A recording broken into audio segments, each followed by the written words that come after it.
Hello everybody, welcome to Snyder's Inc. And today we got a MrBallen video. I decided I was going to do a MrBallen video to make up for the fact that I didn't really do a video yesterday. I just did that one talking about Bray Wyatt, and I want to give you all a video today. And this one is the most insane man on TV. We will get right into this, ladies and gentlemen. Hit the like button, hit subscribe button, comment, think down below. Let's go. Today's final story deals with a destructive, horrible, vile act that virtually anyone can do. However, there are no laws against it. But before we get into today's stories, if you're a fan of the strange, dark, and mysterious delivered in story format, then you come to the right place because that's all we do, and we upload once or twice every week. So if that's of interest to you, please ask the like button to be the back half of your two-person horse costume for Halloween, and then when they accept, spend the night before drinking Miller Lite and eating falafel. Also, please subscribe to our channel and turn on all notifications so you don't miss any of our weekly uploads. Alright, let's get into today's stories. Let's.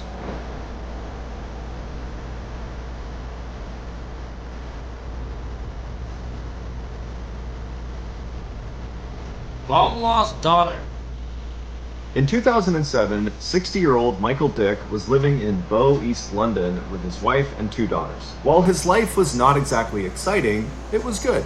He lived in a quiet and safe neighborhood, and Michael, who used to be a carpenter, was now semi-retired and got to spend the bulk of his time with his friends and family. But that year, something really started to bother him. 10 years prior, Michael had split up with his first wife, and after their divorce was finalized, his ex-wife and the daughter they had together, her name was Lisa, and she was 21 at the time, those two stayed in the family home in Sudbury, England, and Michael moved south about an hour and a half to Bow, East London. The divorce had been quite messy, and so Michael had not only lost touch with his ex-wife, he had also lost touch with Lisa. And so fast. Yeah, divorces can be that brutal. There are divorces where the family, the children end up having to pick a side, and it costs another member of the family to lose contact with them. Divorces are bad. One of those things that make me reluctant to get married. Just because how nasty divorces can get. Forward 10 years back to 2007, and Michael and Lisa had not spoken since the divorce, and Michael found himself suddenly feeling this unbelievable wave of grief over the loss of his relationship with his first child. And so after speaking with his current wife and his two other daughters, he decided that he had to go find Lisa. He had to be reunited with her. The only problem was he didn't know where Lisa lived, he didn't have her contact information, and he didn't know where his ex-wife was, so he couldn't even ask her how to get in touch with Lisa. However, he did have the street address of where they used to live in Sudbury, England, and so he decided that would be his starting point. Yeah, unfortunately, I don't know when this was, I don't remember the year he said, but yeah, if you don't know the contact information or anything of someone, this is probably before the time where you could just, look them up on Facebook, find them or whatever. This is probably before then, so this is just like, you actually need to figure out, find any way just to get the attention of your,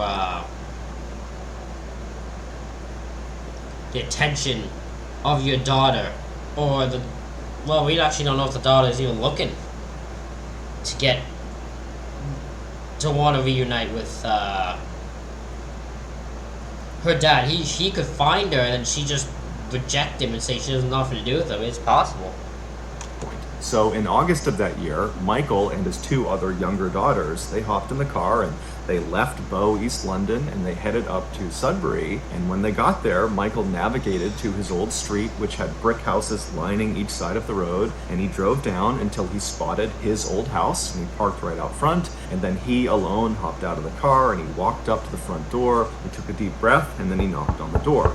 When the door opened, it was not Lisa, it was not his ex-wife, it was some other family that he didn't know, and they didn't know Lisa or his ex-wife, and so they said, good luck finding your daughter, but we don't have any information for you. And so Michael was crushed, but he thanked them, and he turned around, and he went back to the car, and he told his other daughters about what he had just learned. And then from there, the trio just kind of began driving around Sudbury, half looking for Lisa out on the streets, although none of them thought they would actually find her. And then Also, you don't really know what you look like. She's 10 years difference, so her look changed a bit. You don't know what she looks like, so you don't even know who you're really looking for. So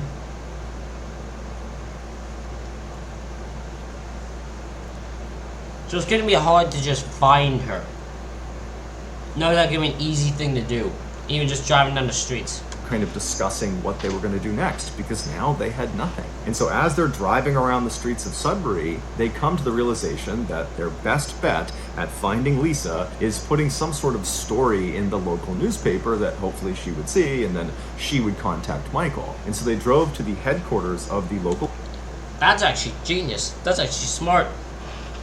That's actually very smart. He's like, okay, we'll go to the local newspaper, we'll go there, and we'll see,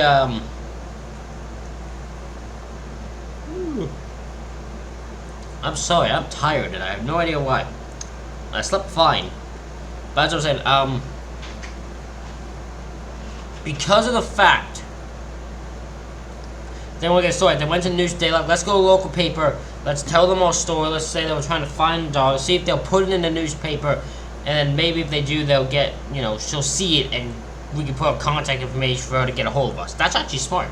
Paper, the Suffolk Free Press, and they went inside and they managed to speak to a reporter, and after telling the reporter Michael's story about how he's lost touch with Lisa, the reporter thought, this is actually a pretty interesting story, and I'd be happy to do a small feature on you guys. And so the reporter, along with a photographer, brought Michael and his two daughters outside, they took a picture of them, and then they told Michael, in the next edition of the paper that will run in a couple of days, we'll run this picture along with a little write-up about how you're looking for Lisa, and we'll put your contact information in there, and hopefully she sees it and she reaches out to you, and you can be reunited and live happily ever after. And so Michael thanked the reporter and the photographer, and then he and his other two daughters hopped in the car and headed back to Bow, East London. In 2007, at the same time that Michael was beginning his search for Lisa, Lisa was actually beginning to think, I want to go find my dad. Lisa was now 31 years old. She had 3 kids of her own. She was married. She had moved out of Sudbury to a neighboring town.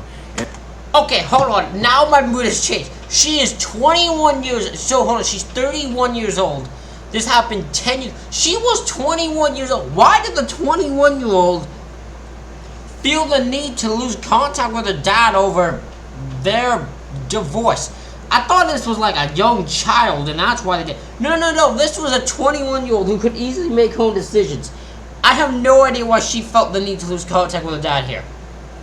And she was thinking, I really want to have a relationship with my dad again so that my kids can have a relationship with him. And so she began speaking with her mother and with friends about how she should go about finding her dad, because like Michael, she didn't have his contact information, she didn't have a phone number, she didn't know anyone who would. And then when she went on social media to look for him, he wasn't on there, and so she was kind of at a loss. Oh, that's why she was... That's why he did it. He didn't even go on social media. He didn't even know how that shit worked. He didn't know how to find her. Then, one day in August, she was at her office and she was in the break room and she saw a copy of the Suffolk Free Press sitting out on the coffee table. So she picked it up and she began flipping through the pages, and then suddenly she stopped when she saw a picture of herself. She saw her and her mother walking along the streets of Sudbury. She had been in Sudbury just a couple of days ago to talk to her mom about finding her dad and kind of strategies for how to go about doing that. And then Lisa glanced at the caption for this photo and she nearly fell off of her chair. The man and the 2 girls who were the main focus of this photo that Lisa was in were her father and her 2 stepsisters. What are the odds? But like I said, they didn't even know who they were looking for, because this is them right here, but he has no idea, because he doesn't even know who he's looking for, really. But there you go, look at that. photo right there. This is the photo from the newspaper where they were trying to show, hey, we're looking for Lisa. And then this is Lisa right behind here in the circle. That's insane.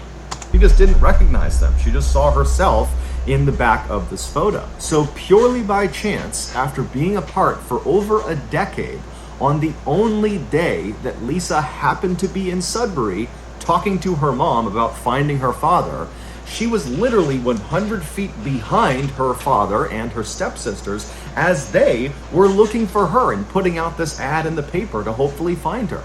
And this one photo that the photographer took captured all of them in the same frame. Lisa would, of course, read the article and get her father's contact information. She would reach out, and initially Michael actually thought it was a scam and didn't believe this was actually Lisa calling to say, I found myself in the picture of you in Sudbury. But eventually he was convinced and he drove right out to Sudbury and he got a chance to meet his grandkids for the first time. And today, he and Lisa are still in touch. I just want to say this. I know this man's like 6 years old. But man, you gotta fix your teeth. Look at this picture. Look at this man's teeth. This man, I don't know if it's just a photo, but this man needs to get some dental work done. That is insanity. I know you're 60, but Jesus. Before we get into our next story, I want to talk to you about today's sponsor, BetterHelp. One of the hardest things about struggling with your mental health. I know lately I've been skipping ads. An ad about mental health is the only one I won't skip. That one's gonna always be kept.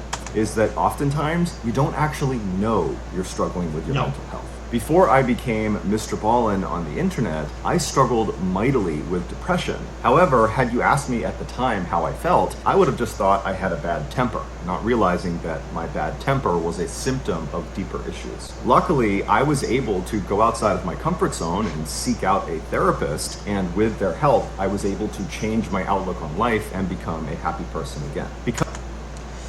Yeah, I've brought up my mental health before in the past. My mental health has not always been the greatest. I had a time where I was angry and depressed, and I was living out in the country and felt isolated and all that. But talking to someone does help. When I'm telling you, people say it doesn't. If you are committed to, you can't go to a therapist if you and yourself are not looking to talk to someone. If someone's telling you to talk to someone and you don't want to, there is nothing that therapist can do, because you're not convinced yourself. You don't want to talk to them, so you won't. You just won't open up. But if you're committed to it, I'm telling you, it'll work. It will work. Because therapy has had such a positive impact on my life, I recently partnered with BetterHelp, which is a very highly reviewed online therapy platform that I currently use, and I think it's totally awesome. And so far, the people from our strange, dark, and mysterious community who have also given BetterHelp a shot, they've given us permission to share some of their feedback, and as you can see, it's very positive. BetterHelp is super easy to sign up for and use. You just fill out a questionnaire that assesses your specific needs, and then within 48 hours, you are matched up with your therapist. Then you schedule secure video and phone sessions, plus you can exchange unlimited messages, and anything you share is totally confidential. Also, you can change your therapist at any time for no additional cost. So if you are even considering trying out therapy, I highly recommend BetterHelp as your starting point. If you're interested, make sure you go to betterhelp.com/MrBallen. That is betterhelp.com/MrBallen to get 10% off your first month. Okay, let's get back to the stories. If I told you to picture the Amazon rainforest in your head, you would likely picture a dense tropical wilderness full of amazing and exotic animals. And you'd be right, that is a good representation of the Amazon rainforest. But what a lot of people don't know is that the Amazon rainforest is also home to a massive city. It's called Manaus, and it sits right in the middle of the Amazon rainforest, right along the Amazon River. And it happens to be one of the most violent places in the entire world. All it takes. Thank you for giving me a reason why I don't want to visit it. Thank you for telling me, Mr. Bowman, I do not want to visit this place because it is violent as hell. I'm good. I don't want to deal with that. It's all good. We'll leave it be. The people who live there can stay there. In Manaus is simply walking down the wrong street or crossing the wrong person. and you can get shot or stabbed in broad daylight, and there's virtually nothing anyone can do to stop it. In 1989, a 31-year-old former police officer named Wallace Souza decided to make a TV show about what it was actually like to live in his hometown of Manaus. And unlike other crime shows in Brazil that often censored out the most graphic content they covered, Wallace decided he wasn't going to do that. He wanted to expose the harsh reality of life in Manaus, and he felt like the only way to do that was to show everything. And so that year, he launched this show, which he called Canal Livre, which translates roughly to free channel. And true to form, there was no filter on what went on the air. And so this show was shocking. Viewers were given a front row seat to freshly murdered victims that are lying out in the road and slumped over chairs in restaurants and behind steering wheels. And the cameraman would zoom in on their fatal injuries, and they would zoom in on the faces of these people that have just died. Every gratuitous detail, every blood spatter. I don't know how I feel about this. Not even joking. I don't know how I feel about this. I don't know if I want to watch this show. But I'm also fascinated that a show like this exists. I wish more shows like this exist, where they show you, look, this is how real life is. This is how the crimes are. This is the danger of it. It ain't just some girl. Or it ain't just some weak shit where they just say what happens. Like, you're gonna see this, because you never know what can happen. Or every grieving family member of the victim who's crying out in pain, all of it was shown on this TV show. And then in between these very dark and violent segments about gang killings and drug deals gone wrong, Canal Livre also had a much lighter side. They would bring on local artists to talk about what they're working on, to maybe try to sell some of their goods. The show would also focus on down-on-their-luck families that needed help raising some money, and so the show was designed to get people to donate. And then also, for really no reason at all, there was a segment on the show where this puppet character would get into a fight with a man selling bread. It was a totally bizarre and shocking spectacle, and the people of Manaus loved it. And then eventually, the people of Brazil loved it. I mean, this was yeah, once if you do something that breaks you out of the pack on television, you get it quickly. You will be getting attention quickly. Fortunately, TV is very weak with content these days. In my opinion, I don't watch much TV, so maybe I'm just not knowing what good things going on. But you rarely see there's nothing new on television these days. There's nothing that's ever on TV that you've never seen before. Everything on TV is a rip-off of something else. So, unfortunately. Extremely popular show. Because Wallace was often on camera on Canal Livre, he became very famous and very recognizable. And so when he would walk around Manaus, people would see him and literally just start clapping and cheering for him. And as he and his show became more and more popular across South America, Wallace decided he didn't just want to report on crime, he wanted to fight crime. So, on air, Wallace began berating the government for not being able to protect its citizens, and he berated the police for not being able to catch the criminals. And then off the air, Wallace campaigned for and was elected to political office in Manaus, where he continued to push hard to reduce crime in the city. And so it wasn't long before Wallace went from just being a relatively well-known TV host to being one of the most beloved and influential and trustworthy people in all of Brazil. However, over the years, there was one strange thing about his show, Canal Livre, that people just couldn't wrap their heads around. This oddity was most obvious in a now famous episode of Canal Livre that aired sometime in the mid-2000s. This episode opens with a Canal Livre reporter making their way through a jungle, and there's a cameraman filming them from behind. And this reporter, they're very carefully walking through, kind of pushing branches out of the way and high-stepping over all the underbrush.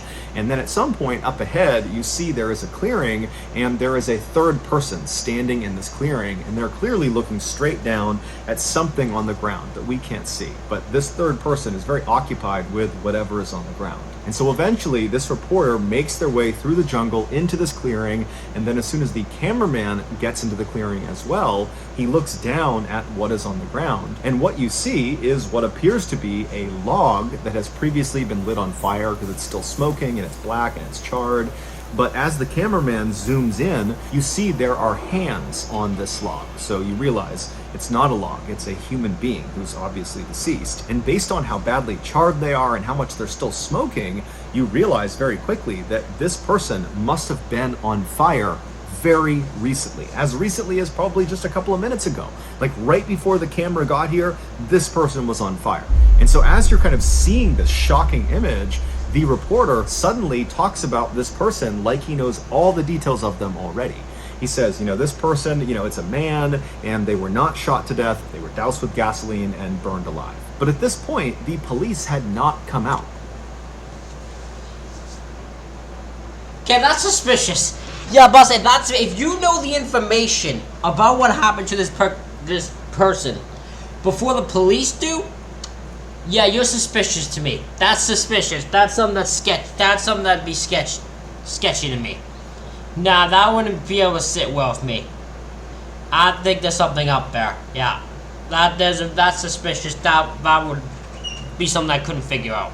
They had not seen this dead person yet, and so it made no sense that the reporter would have all this information on hand because no one knows this stuff yet, and based on just looking at this person's body, it was too badly burned to be able to tell whether it was a man or whether they had been shot or not or whether gasoline was used. But when Wallace was questioned about where he and his reporters got their information from, he just said, look, we're a very popular show and people call us often before they call the police, and they give us information about what's happening in the city. And we have a huge team. We watch the police headquarters, we listen to the police's radio, we watch the morgue, we have loads of informants all over the city, and so we just get our information really, really quickly. And I don't believe you. No, I don't believe you. I don't believe, even if they call 911, or they call you before they call police, they probably don't know as much information unless the killers are for some reason calling you to report their crimes, which is weird if that's the case. Like, there's nothing that makes any sense here. There's missing pieces here. And this answer was enough until 2008. That year, in October, the police arrested a former Manaus police officer who just went by the name Moa, and they accused him of 9 murders. And so they throw him in jail, but Moa, despite the seriousness of the charges against him, seems totally unfazed. It was obvious he had some sort of powerful connection outside of prison, some person or some entity that he fully expected was going to, at any moment, swoop in and magically get him out of prison. But that didn't happen. Moa just continued to sit in jail, and at some point that began to sink in that he was kind of on his own, and so he began to talk. And the story he would tell would shock Brazil. Moa would admit to having killed some people, but he would tell police, look, I'm just the assassin. The person who hired me for these killings is Wallace Souza. It would turn out Wallace...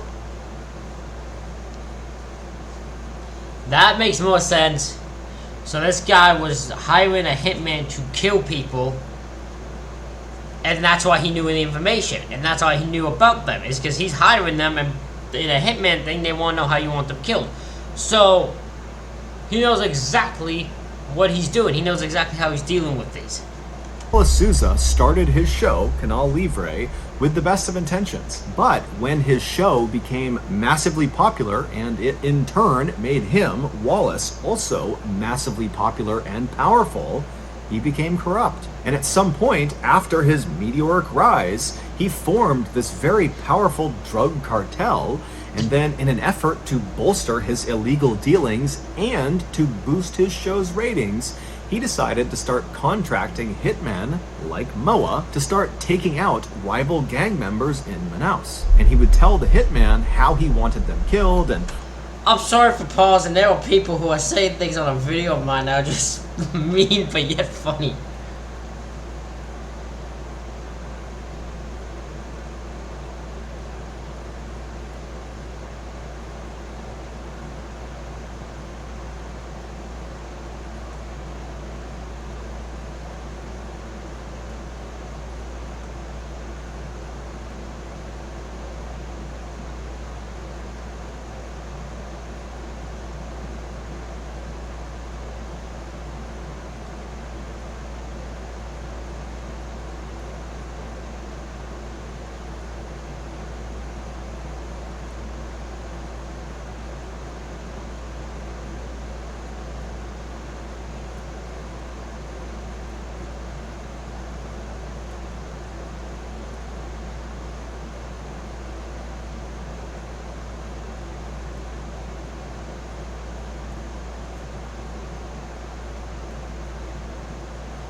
where he wanted them killed and at what time. And then after the hitman agreed to do this, he, Wallace, would go tell his camera crews exactly where to go and at what time so that they would be arriving at the murder scene literally right as it was happening or right afterwards, allowing them the opportunity to get all the gory footage before anybody else. It would take the police This man is crazy. This man is actually legitimately crazy.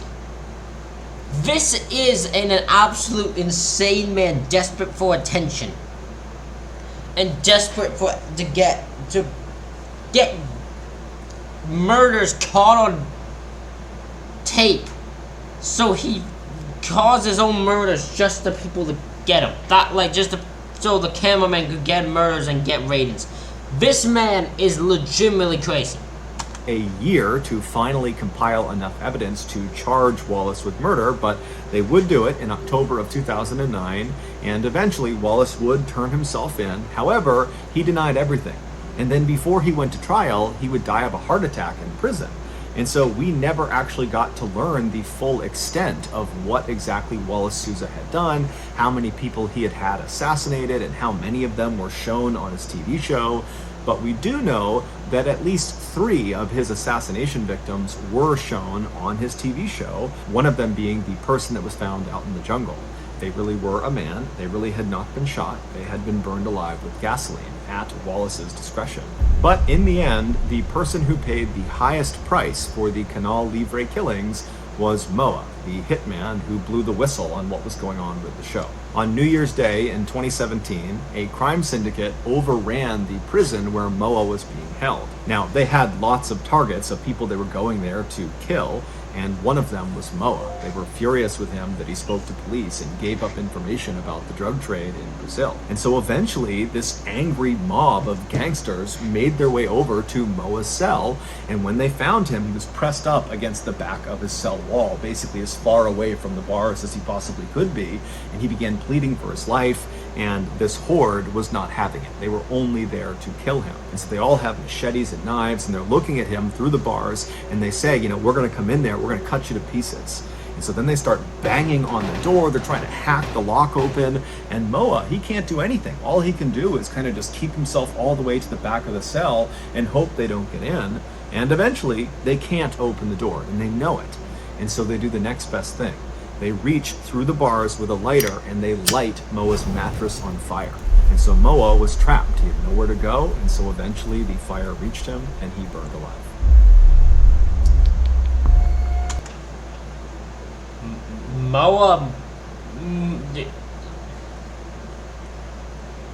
Moa became a rat, and unfortunately he got fucking taken out for it. Once the man didn't come to help him, Moa threw him under the bus and said what'll happen, and then that mob came and they made sure that he wasn't going to speak anymore. In 2010, 18-year-old Renee Marsden was living in Sydney, Australia with her parents and her 3 siblings. Renee was a very outgoing person who had a big circle of friends, and she was also very close with her family, especially her mom, Teresa. Teresa had given birth to Renee when she was only 19 years old, and so now that Renee was a young woman, because of their closeness in ages, the two had become very close friends instead of mother and daughter. And so because of that dynamic, Renee found herself always going to her mother to tell her anything going on in her life. She was her confidant. And that year, something major had disrupted Renee's life, and so naturally she went to her mom and she told her about it. It would turn out Renee's boyfriend of nearly 2 years, who she was madly in love with, well, she discovered he was cheating on her and didn't actually even care about her. He had sent these text messages that basically said as much. And so she confronted her. Oh. So guys are just straight assholes, man. Like, I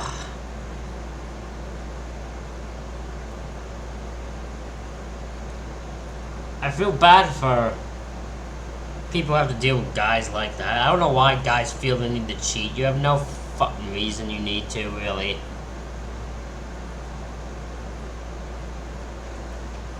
her boyfriend with these text messages, and he denied ever sending them. He said, look, I've never cheated on you. I don't know where those came from. I promise I've been faithful to you this entire time. But Renee just wasn't buying it, and so she had felt forced to break up with him. And so Renee... Hold on, I'm just gonna throw this out there. When it comes to the boyfriend cheating, does she have evidence to prove that he's cheating? The texts are one thing, because the text can be faked. You can fake a text. You can, the fucking technology makes it so it's easily possible. Can you figure out and can you prove that he cheated? There's women who just have a gut, and their gut says they did it, but there's no actual proof. And because no proof, you don't actually know, and you could be wrong. So when it comes to something like that, you need to make sure you have proof. So that's what I wonder. Renee naturally had turned to her mother for comfort and guidance, but Teresa, all she could really offer her daughter was, to remind her that time heals all wounds, and that certainly someday you will meet the right person for you. And amazingly, only a couple of weeks after this very painful breakup, Renee came home from work one day and she walked into the house and she was all smiles. And considering how unbelievably depressed she had been over the last couple of weeks, this really stood out. And so when her mom saw her smiling and radiating happiness, she rushed over to her and said, what's gotten into you? Why are you in such a good mood? And Renee would tell her that, actually, I've met another guy. And so Teresa said, Who? Who did you meet? Who is this person? And she would tell her mom that his name is Braden Spiteri. He was 23 years old, and he was a graduate of the King's School, which is a really prestigious boys' school in Sydney. And his father was this really successful business person who owned this big construction company that he was set to inherit later on. And so she was just raving about how amazing this guy was. Oh, okay. That sounds... Listen. That sounds a bit too much. That's a bit too much here. That's just a... I'm not saying he's wrong, but that's a little... That's a lot of information you got from a guy off top to the back. If you just met him, guys usually don't give you that much information. And if they do, I don't know if I'd fully believe it. Because the guy, usually they don't... Actually, I don't know. There are some guys who immediately want to tell you they got money. Because that usually is the best way to pick up... That's usually guys' best way to pick up chicks. Because that seems to be most... Not all, but there are a lot of women I've seen that seem in their relationship to only care about how much money you make. It's really weird. I really don't get why. It's not really important in relationships, I would think. At least, that shouldn't be the main priority. And Teresa was really happy. If nothing else, this was a very good distraction for her. And so she asked her daughter at some point, how'd you meet this guy? And Renee would tell her that Camilla had introduced them. Camilla Zaidan was Renee's best friend. They had met in high school. And Renee would explain to her mother that Braden was actually Camilla's ex-boyfriend, but they hadn't dated in a really long time, and there was no feelings between them. They were just friends at this point. And apparently, after Renee had this really painful breakup, Camilla had just felt bad for her, and so she'd gone out and found the best possible match for Renee, which in her mind was this guy Braden. Teresa knew Camilla really well because she was always over the house, and she knew Teresa's intentions must have been good, but she's thinking to herself, this is bad news. You don't want to have best friends, one dating the ex-boyfriend of the other. It's just bad news. That's fair. That's true. You don't want that. Listen.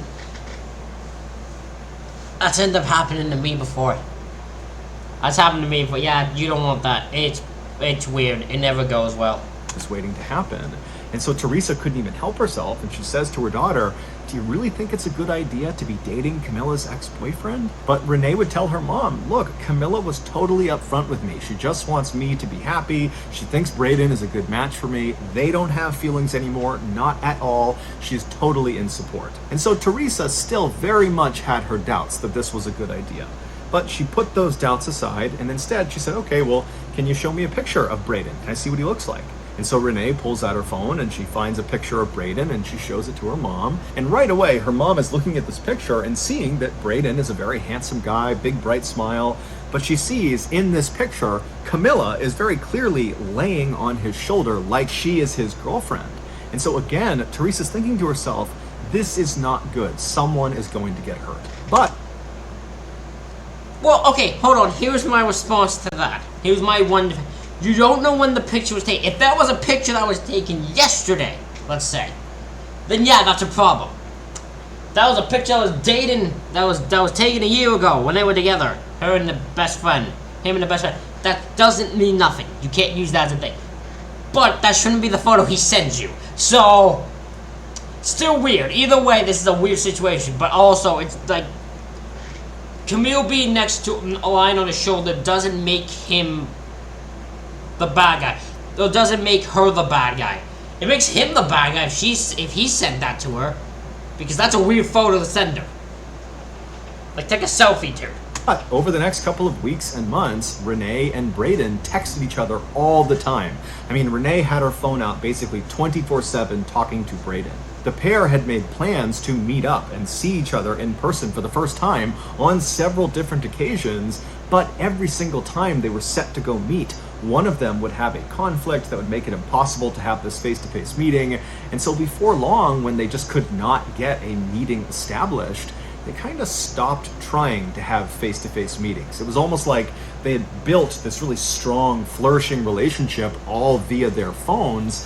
That is the word. That is suspicious. Listen, I'm sorry, but if you have a thing where you two people, listen, she canceled thing, but when both of you cannot eventually meet face to face, just end the relationship.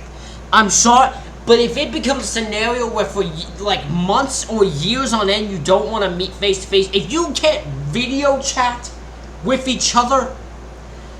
Because if you're on your phone, video chat's a thing. If you can't video chat with each other and they won't video chat, end the relationship. Because it's not, that's sketchy. That's sketchy for some reason, and I have a feeling I know what's going on here already. I don't know who's behind it, but I know what's going on here. Let me know if you're at this point and you think, let me know if you got the same thought I did. And it just was getting more and more awkward to actually go out and see each other in real life. It was just more comfortable doing it all on their phones. And so this digital-only relationship between Renee and Braden continued for almost a year until January of 2012 when something horrible happened. Braden was in a horrible motorcycle accident. He survived the accident, but his passenger, his best friend, this guy named Richie, who was riding right on the back of his motorcycle, he didn't survive. He was killed in the accident. And it was determined that Braden was driving recklessly, and so he was charged with manslaughter and convicted and sentenced to 2 years in prison. Even though Renee's mother, Teresa, was totally upset about this accident. I mean, she did understand that someone had lost their life and how Braden was going to jail for 2 years. She understood the seriousness of this accident. But at the same time, there was a part of her, her motherly, protective side of her, that was kind of relieved for her daughter. She figured with Braden being out of contact for 2 years in prison that their relationship would end and Renee could go pursue somebody else who was not an ex-boyfriend of a close friend and was someone that she could actually see in person and not just have to text with all the time. But surprisingly, after Braden was transferred to Goulburn Prison, which is where he'd be serving his 2-year sentence, it's located about 2 hours to the south of Sydney, his family smuggled a phone somehow into this jail and he was able to continue. Okay. Immediate suspicious. How does anyone, once I would be told, hey, my family smuggled a phone into my prison, and I'm gonna keep that, I'm like, okay, yo, something's up here. Listen, I don't mean to be the one. No, it isn't. That's suspicious as all hell. No, I don't buy that for a second. Not one single second do I buy that. Texting with Renee, and so after he was incarcerated, they just picked up their relationship like nothing had changed. Now, Renee's family did not like this development, and they told her as much. They thought this was a bad idea, that this was the wrong path for her, but Renee didn't care. She was totally in love. And in fact, over the first couple of weeks that he was in Goulburn Prison, their relationship only intensified. They actually agreed to get married as soon as he was released at the end of 2013. And in fact, Renee had already begun making wedding preparations. She had gone on eBay and found this beautiful tiara she would wear on her wedding day, and she had contracted a wedding photographer.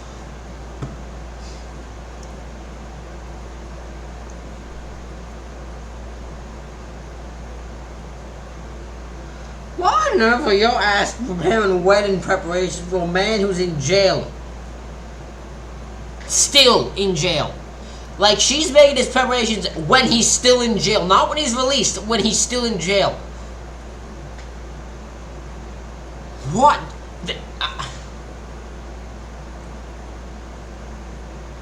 I 100% know what's happening here. I know what's happening here. I just don't know who's behind it yet. And she had even contacted the Greek consulate to ask if it would be okay if Braden were allowed to enter their country, because they were planning to have their honeymoon in Greece and Braden was going to be a convicted felon, and so she needed permission for him. But in August of 2013, just 2 months before Braden's expected release date, something changed. Renee's mother, Teresa, got a text message from Braden, something she had never gotten before, and it said, "You need to check on your daughter. She's talking about killing herself." And so Teresa is totally taken aback by this message, and she goes right into Renee's bedroom where she is sitting on her bed, and her mother sits down next to her and says, "Honey, are you okay? What's going on?" And Renee would look up at her mom and say, "Yeah, I'm fine. What's going on with you?" And then Teresa would hold out the phone and show her the text message from Braden, and as soon as Renee saw it, she kind of sighed and looked at her mom and said, "I'm not going to hurt myself. We just broke up. Our relationship is over." Teresa knew this was going to be an extremely hard stretch of time for her daughter with another painful breakup here, but at the same time, Teresa thought to herself, this is probably for the best. That relationship just had bad news written all over it from the start, and so now she can begin to heal and move forward with her life. And so Teresa and Renee would sit in the room for a while just chatting on the bed, and then eventually Renee would tell her mom that her plans that night were to go out with her friends and cut loose and kind of just forget about this whole thing. And so Teresa sat in her bedroom on her bed as her daughter stood in front of the mirror and got ready. And then once Renee was ready, she and her mom hugged and kissed, and then Renee told her mom she'd be back soon, and then she left the house. A few hours later, Teresa received a text message from her daughter, and it started with, "Mom, I love you so much, and I'm sorry for the pain I'm about to cause you. You can still talk to me though, just call out my name and I'll be there." Teresa read this message and didn't really know what to make of it. She knew her daughter was almost certainly very upset about this breakup, but she didn't really understand the context of this message, and so she called her daughter. She didn't pick up, so she called her again, and after that second time her daughter didn't answer, she sent her a text message that just said, "Please call me back." But she sat there kind of waiting for her daughter's call, but it never came. And so Teresa, starting to feel a little bit worried about her daughter, she called Camilla and she asked her, "Hey, have you talked to Renee tonight? Because I can't get in touch with her." And Camilla would tell Teresa that actually, yeah, I just got a very strange text message from her that just said, "I love you, I'm sorry." And so at this point, the two women understood that there could be something very wrong with Renee, and so they met up and drove all around Sydney, going to all the places that Renee was known to go to. But after several hours of looking and not hearing back, I figured it out. I know exactly what's happening here. I have figured it out. I don't know if I want to say it yet, because I almost want confirmation, but I think I figured out what's happened here. I had my guess on what happened, I just didn't know who was behind it. I know who's behind it now. from Renee, they really didn't know what to do. And so the two women drove back to Teresa's house, so Renee's house, and they went inside and they sat down, and at that point Teresa's husband and the rest of Renee's siblings, they were all there, and everyone's just kind of sitting around wondering what to do next, when around 9:30 at night, they heard a knock on the door. And it was the police coming to inform them that they had found Renee's car parked in an area that it shouldn't have been, but Renee wasn't there. And so they were coming to ask if they knew where she was and why her car might be out there.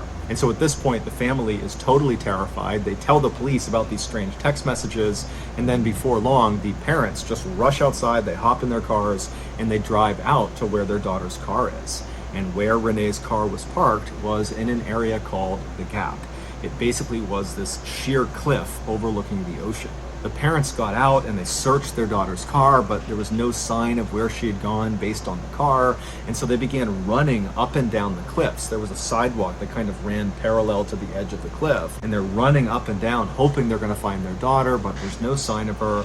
And then at some point, Teresa climbed up to one of the highest points of the cliff, and when she got up there, she found her daughter's black flat shoes. And they were placed neatly together on the ground right in front of the fence that was there to prevent people from getting too close to the edge of the cliff. But despite an extensive search that night, they couldn't find any sign of Renee. She was nowhere to be found. However, The police would discover the following day that there was actually a camera that was looking at that section of the cliffs. And so they reviewed this footage and they found Renee. They saw what happened to her. And in this camera footage, you see Renee walking up the trail in the middle of the night, and she stops and she takes off her shoes and she puts them down, and then she hops over that fence. Now, the fence was not right up against the very edge of the cliff. It was set back maybe 3 or 4 feet. And so she hops over the fence, and then she steps very carefully to the edge of the cliff, and she kind of peeks over the edge and then looks visibly terrified, and she moves backwards a few steps until her back is pressed up against the fence. And then she pulls out her phone and she sends 3 text messages. One was to her mother, which is the text about how she loved her and she was sorry for the pain she was going to cause her. And then the other 2 text messages were to Camilla and also to Braden. However, to this day, we don't actually know what either of those text messages said. And then after sending these 3 text messages, Renee takes her phone and she throws it off the cliff into the water. And then she sat down and began kind of shimmying herself forward towards the edge.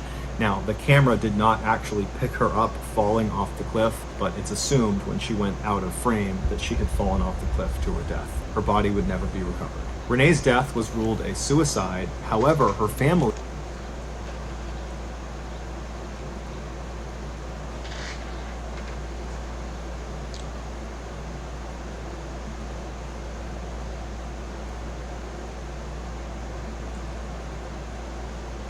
in addition to being totally devastated by this horrible loss, they felt totally confused. They had no idea why this had happened, but they were certain it had to have something to do with this recent breakup with Braden Spiteri.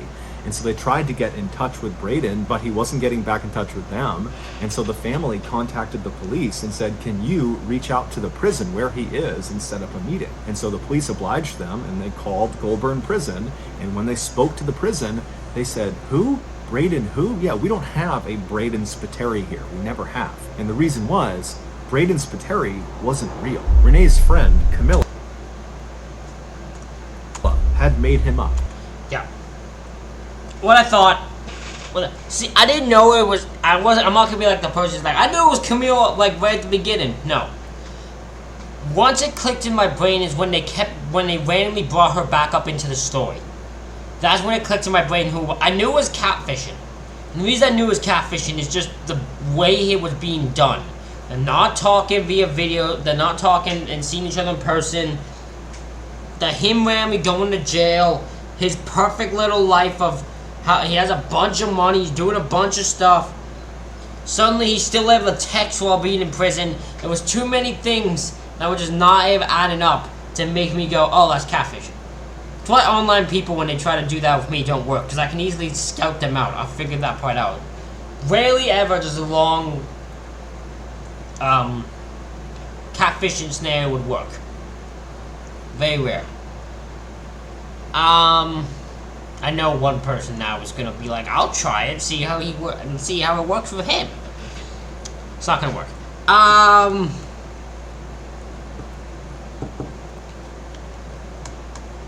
Anyways.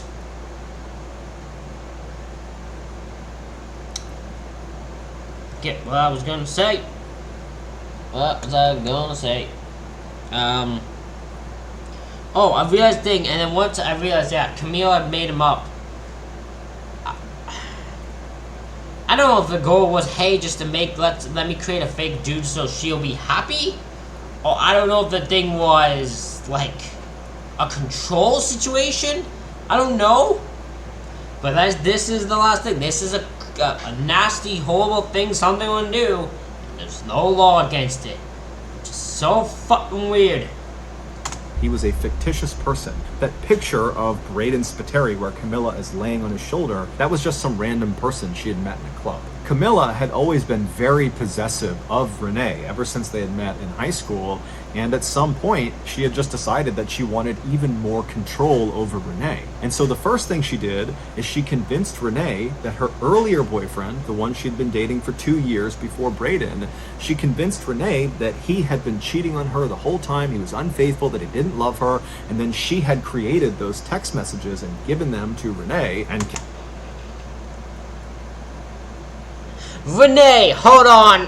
Renee, listen, I don't want to speak ill of the dead here, But how did you believe this?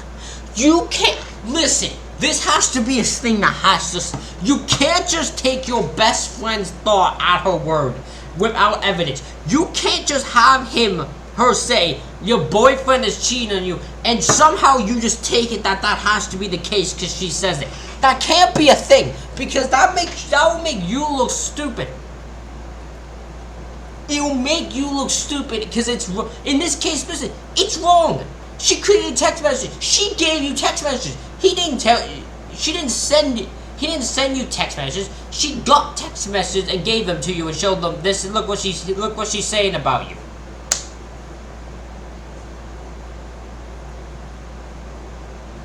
This is absolutely ridiculous. This is insanity and how this Camille girl has no shame though. This Camille girl is insanity. But how she's able to get away with this shit. Convinced Renee that that was something he had said, and before long, Renee totally believed it. She approached her boyfriend, he denied it, but Camilla the whole time is telling Renee, he's lying to you, he's been doing this whole time, I know he's a bad guy. And so Renee had listened to her best friend, and she had severed that relationship. And then almost immediately after that, Camilla swoops in to the rescue and connects Renee with this Braden guy, Camilla's supposed ex-boyfriend, who really was just Camilla on the other side of the phone. And for nearly 2 years, Camilla kept this charade up, and Renee completely believed this was a real person, that Braden was her boyfriend. She loved him. And eventually, in June of 2013, so 2 months before Renee died, she confided in Braden, aka Camilla, that her friend Camilla was toxic and mean and controlling, and she didn't want to be her friend anymore. And so oh no!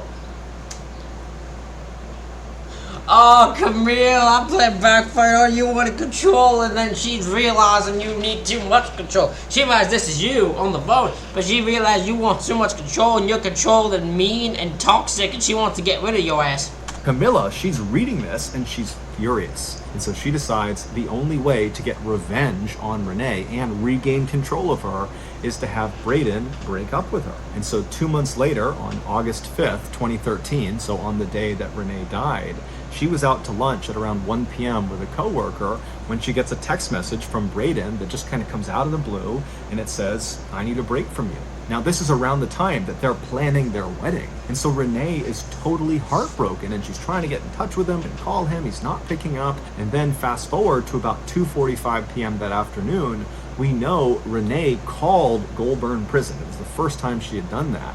Now, we don't know who she spoke to or what they actually talked about, but it's nearly guaranteed that she learned Braden Spiteri was not being held there. And so almost certainly she would have realized that Braden is either not real, or Braden had been lying to her in such a huge way that the relationship could never work. And so no matter what, this chapter of her life was totally over. And so later that day, when she was sitting on her bed in her bedroom and her mom came in and she asked her how she was doing, it's very likely that Renee was devastated. She was crushed and probably kind of embarrassed about how badly she had just been duped by this Braden person, whoever that was. And so even though normally Renee would tell her mother everything, her mother was her confidant, she loved her mother, it was like she just couldn't bring herself to discuss what was happening to her. It was just so enormous, it was so overwhelming that she hid it from her mother. And instead, she just got dressed up, said goodbye to her mom, and then she headed out to the cliffs. No charges were ever brought against Camilla because catfishing, which is exactly what she was doing, which is using a fictitious online persona to lure people into relationships, well, that's not considered a crime in Australia. And Camilla, despite... It's not really a crime anywhere, which is so weird. If you take money, I guess maybe they could charge you a fraud, but if you don't do that, there's no crime really that they charge you with. Unless I'm wrong, and maybe someone can tell me I'm wrong. But yeah, to my knowledge, it's insane that someone can just catfish people and just get away with it. Despite being pressed by the police and Renee's family, has never taken responsibility for this and has never apologized. So that's gonna do it, guys. Camille's a bitch. That's all I'm gonna say. Camille is just one massive bitch to do that to someone. If you catfish someone, you're not smart, you're not cool, you just you're pathetic. Honestly pathetic if you do. Ladies and gentlemen, that is it for this reaction video. Let me know what you think in the comments. Hit the like button, hit the subscribe button. Thank you for watching. I'll see y'all for the next one.